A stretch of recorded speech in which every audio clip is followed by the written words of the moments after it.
नमस्कार दोस्तों। कल का निफ्टी और बैंक निफ्टी का हम किस प्रकार से प्ले कर सकते हैं उसको देख लेते हैं। उसको देखने से पहले आज देखते हैं तो आज मार्केट ने काफी बड़ा नीचे की ओर डाउनफॉल दिया है। ये डाउनफॉल क्यों दिया है इसका फिलहाल कोई अभी तक रीजन सामने आया नहीं है, लेकिन डाउनफॉल दिया है तो शायद इस वजह का कारण हो सकता है कि मार्केट चुनाव से पहले जो इसने जो नीचे ऊपर की ओर जो गया है तो थोड़ा सा ये अपने आप को थोड़ा सा हल्का करना चाहता है। फिलहाल तो यही रीजन आया। फिलहाल तो देखा तो पूरा जो वर्ल्ड मार्केट है वो काफी अब इतना ज्यादा गिरा हुआ नहीं है, और जो रशिया वार है उसका भी इम्पैक्ट नहीं है। रशिया का मार्केट देखा, वो भी कोई इसमें कोई फर्क नजर नहीं आ रहा। तो फिलहाल तो अभी तो जो वैश्विक स्तर पे तो फिलहाल ऐसी कोई न्यूज नहीं थी कि इतना मार्केट जो गिरा है। तो फिर इससे ये समझ में आ रहा है कि जो एफआईज है वो अपना माल फिलहाल बेचना चाह रहे हैं चुनाव से पहले, कि थोड़ा सा उनको लग रहा है कि हो सकता है चुनाव में का जो रिजल्ट आएंगे वो शायद सरकारी कंपनियों के फेवर में नहीं हो। इससे तो फिलहाल यही अंदाजा लगाया जा सकता है। अब जरा देखते हैं निफ्टी फिफ्टी का यदि हम देखते हैं निफ्टी फिफ्टी की जो है लगभग इसकी जो आज लगभग इसने जो फॉल दिया लगभग 2.5% से थोड़ा ऊपर दिया था। लगभग इतना बड़ा जो फॉल दिया है, इसने वापस कुछ लास्ट टाइम थोड़ा वो रिकवर किया था, लगभग 2.5% से ऊपर का इसने फॉल दिया था। अब यदि हम देखते हैं तो मार्केट निफ्टी फिफ्टी में जो गैप बच रहा है, बैंक निफ्टी में गैप नहीं बचा लेकिन निफ्टी फिफ्टी में जो गैप बच रहा है, तो कल की साइड हमें वो गैप फिल होता नजर आ सकता है। वो गैप यदि हम देखते हैं तो 21,080 200 पॉइंट का आसपास और 21,000 के आसपास यहाँ पे देखते हैं। तो ये जो एरिया है, हम यहाँ पे देखते हैं, ये जो एरिया है यहाँ पर, ये जो एरिया है ये वाला गैप है, कल हमें फिल होता नजर आ सकता है। लेकिन कल इतना बड़ा हमें फॉल हम नहीं सोच सकते कि कल ये फॉल वापस इतना बड़ा फॉल हो जाए।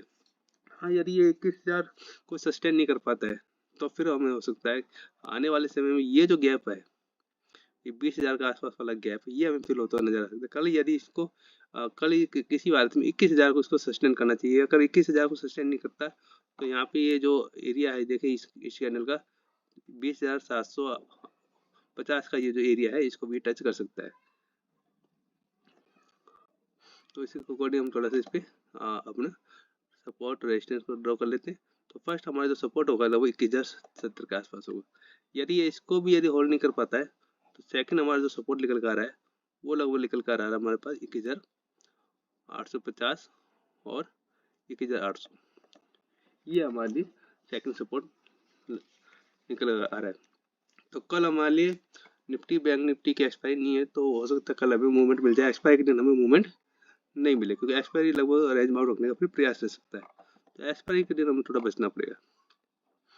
अब इसको हम अपने ऊपर की ओर देखते हैं डे टाइम फ्रेम में।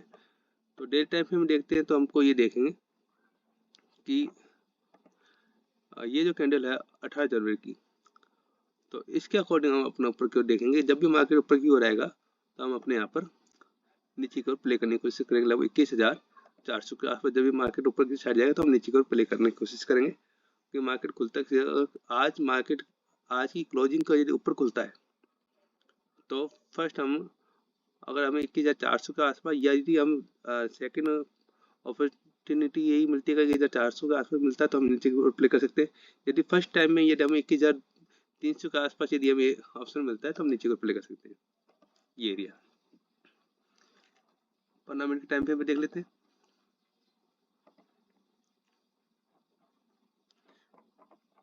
15 मिनट के टाइम पे देखते हैं तो मार्केट में यहाँ बायर्स ने एक बार भी यहाँ पे मार्केट बायर सस्टेन ही नहीं कर पाए। लास्ट टाइम भी सस्टेन किया, लेकिन ये शायद प्रॉफिट बुकिंग हो सकती है, लेकिन इस पर हम ज़्यादा नहीं कर सकते। तो देखा जाए तो मार्केट पूरी तरह से आज सेलर्स के ही हाथ में था। बायर्स ने तो इसको लगता है कि हाथ ही नहीं लगाया। आज जितनी भी जो पब्लिक सेक्टर्स कंपनियां थी सारी रेड रेड हो रखी हैं, तो काफ़ी बुरा मार्केट गिरा था। अब यदि देखते हैं 15 मिनट के टाइम पे देख लेते हैं तो 15 मिनट के टाइम पे नजर आ रहा है कि मार्केट यदि आपको 21,288 300 के आसपास यदि यहाँ पर थोड़ा रोकता है और थोड़ा सा ऊपर की ओर जाता है तो हम यहाँ पर ऊपर से नीचे की ओर प्ले कर सकते हैं। ऊपर की ओर देखिए प्ले करने के लिए तो हम फिलहाल तो अग्रेसिव जब भी हो सकते हैं जब 21,518 520 के ऊपर ही सस्टेन करने लगे। तो कल लेकिन मार्केट इतना ऊपर जाके फिर सस्टेन करके फिर ऊपर जाए, कल यदि मार्केट जैसे मार्केट यहीं खुल गया और ऊपर जाता है और फिर यहाँ सस्टेन करके फिर ऊपर जाए, तो इतना तो हम एक्सेप्ट नहीं कर सकते। तो फिलहाल ये एक्सपेक्ट कर सकते हैं कि ये यदि मार्केट यहीं खुलता है और मार्केट जब भी ऊपर जाता है, तो हमें जब भी कोई बेयरिश कैंडल मिलती है, चाहे डोजी मिले चाहे रिवर्स हैमर मिले, तो हम यहाँ पे डाउन साइड के लिए प्ले कर सकते हैं। लेकिन यदि मार्केट आज की जो क्लोजिंग है वो इस रेंज में नहीं खुलता, कल हो सकता है मार्केट एक डोजी कैंडल यहाँ पे हमको बना दे। तो वो तो मार्केट के सिनेरियो पे देखना पड़ेगा कि मार्केट डोजी बनाने के मूड में या फिर वापस इतना बड़ा फॉल दे सकता है। लेकिन इतना बड़ा फॉल वापस दे, इतना एक्सेप्ट करना थोड़ा सा मुश्किल है, क्योंकि हमने डे टाइम पे इसको देखा है। अभी थोड़ा सा इसको साफ कर लेते हैं।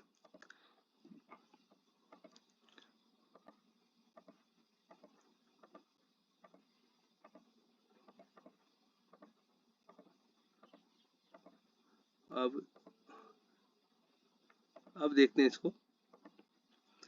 तो मार्केट यदि डाउन साइड खुल जाए, सबसे बड़ी चीज ये कि कल हमें मौका ही नहीं मिला। आज तो मौका मिल गया था प्ले करने के लिए, लेकिन कल मौका ही नहीं दे, मार्केट डाउन साइड ही खुल जाता है।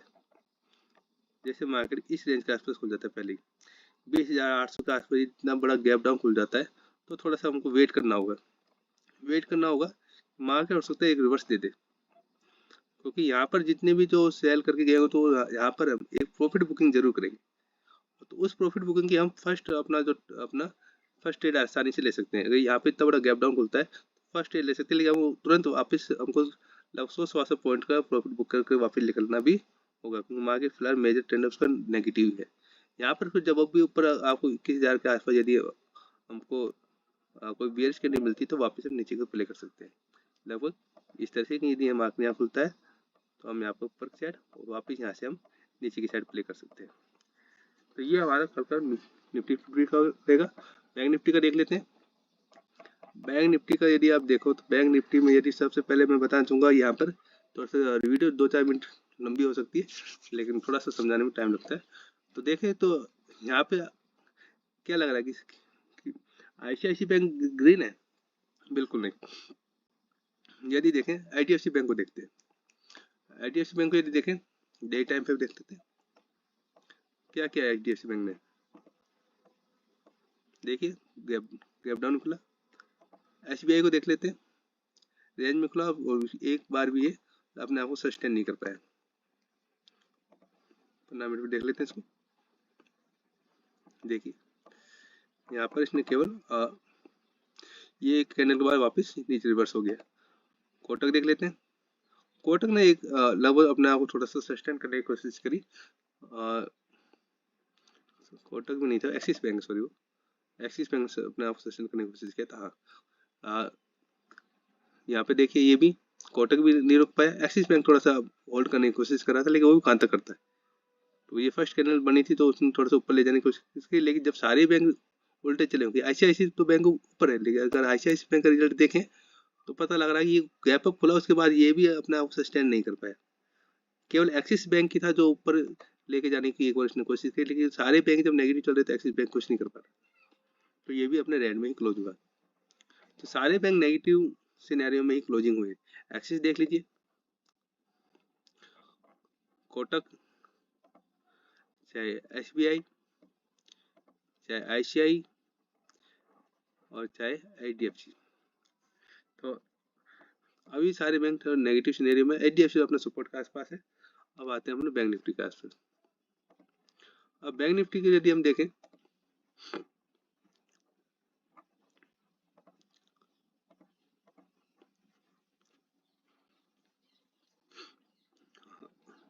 हाँ जी, बैंक निफ्टी को देखते हैं, डेली टाइम पे हम देख लेते हैं इसको वापस। डेली और वीकली दोनों देखना पड़ेगा इसका। तो फिलहाल जिस तरह से ट्रेंड मार रहा है, तो उसको लगता है दोनों ही देखना पड़ेगा। 35,000 के आसपास ने अपनी क्लोजिंग दी थी, तो 35,000 का सस्टेन, अगर ये 35,000 के नीचे खुलता तो 35,000 सस्टेन करना इसका मुश्किल होगा। और उसके बाद ये नीचे जो फॉल देगा, लगभग हम जो पिछले जो स्विंग थे उनको देखना पड़ेगा।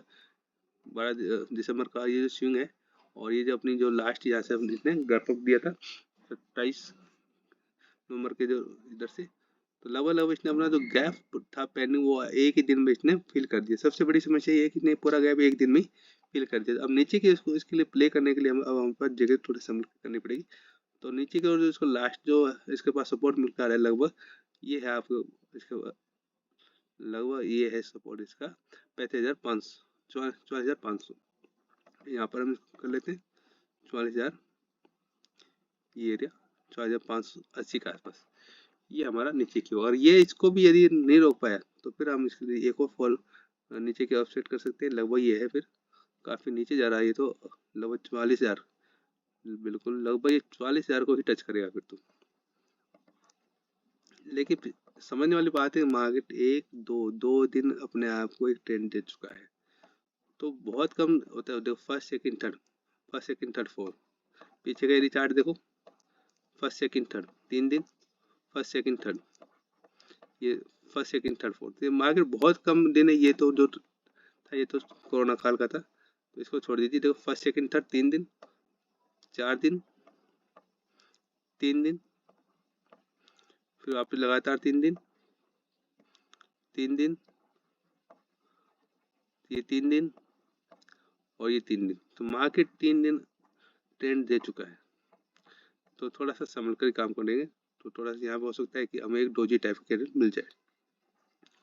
डेली चार्ट पे आ जाते हैं, तो डेली चार्ट पे यदि देखें तो मार्केट के लिए ये जो गैप है फिलहाल ज़्यादा बड़ा गैप नहीं है, ये गैप है, इसको फिल कर सकता है। एक डोजी टाइप की यहाँ पे हमें कैंडल मिल सकती है कि यानी हमें दोनों साइड के यहाँ पे ट्रेड मिल सकते हैं।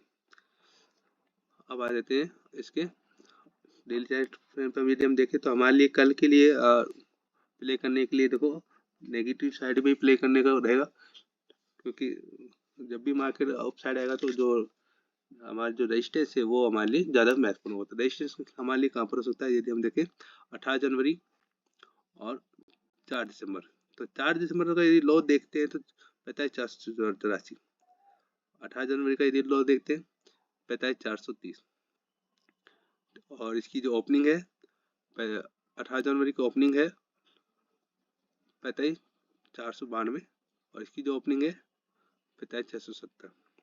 तो ये जो एरिया है,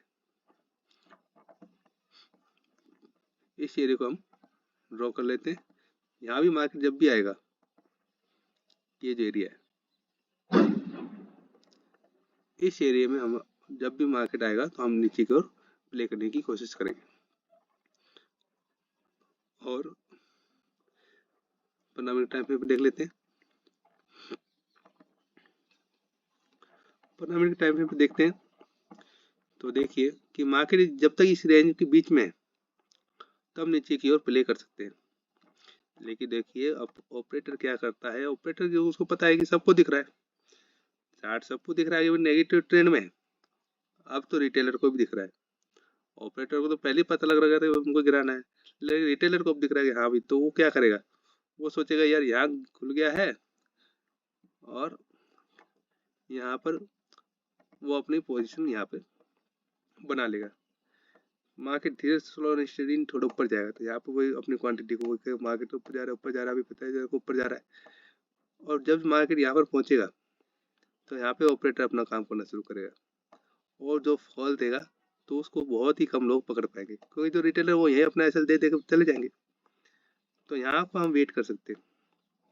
अगर यहाँ पर यदि पोजीशन बना भी लिए फिर हमें यहाँ पे अपना एसएल रखना पड़ेगा, फिर हमें अपना एसएल थोड़ा सा बड़ा रखना पड़ेगा कि यदि हमने यहाँ पर अपनी पोजीशन बना ली है इस एरिया में तो हमारा एसएल फ्री, ये जो स्विंग है यहाँ तक हमारा स्विंग रहना, एसएल रहना चाहिए। अगर इसको ऊपर गया तो फिर हम सोच सकते हैं मार्केट यहाँ पे हमारा एसएल करेगा। तो यहाँ पे पोजीशन बनाने से पहले अपने जो एसएल के जो लिमिट है वो देख लेंगे। यहाँ पे एसएल थोड़ा बड़ा हो जाएगा तो अगर मार्केट थोड़ा सा ऊपर जाता है तो अच्छी बात है, हम फर्स्ट कैंडल सेकंड कैंडल के हम वेट कर सकते हैं।